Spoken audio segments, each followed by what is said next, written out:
को नवरात्रि के ढेर सारी शुभकामनाएं। आज हम बहुत सुंदर माता जी के पचरा गीत लेकर आए ही और इनमें साथ देते हैं अंजू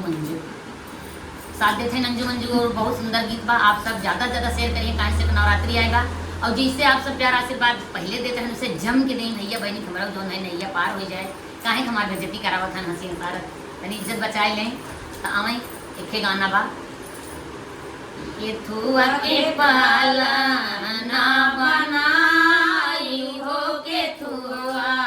कई डोरी हो के थुआ कई डोरी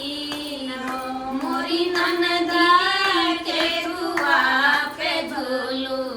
वाला गाई हो मयरिया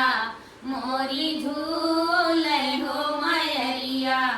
मोरी झूल हो मोरी ननदा के दुआ के पाला ना बनाई हो मयरिया मोरी झूल मयरिया मोरी झूल हो चंदन के पाला ना मंगाए हो रे सामा कई डोरी हो रे सामा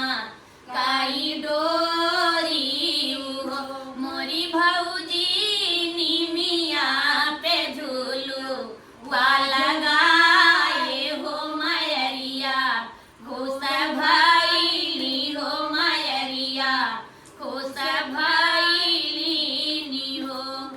के थुआ के चाऊ कापुराई हो तकाऊ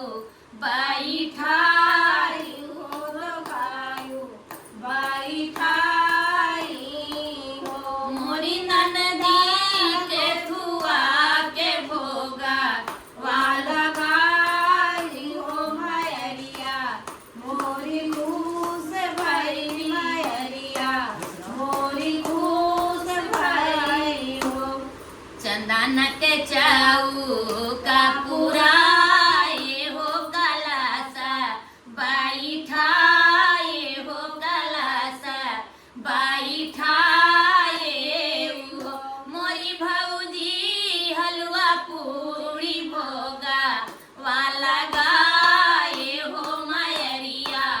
खुश भैली हो मयरिया खुश भैली हो मोरी भौजी हलवा पूरी भोगा वाला गाए हो मयरिया खुश भैली हो मयरिया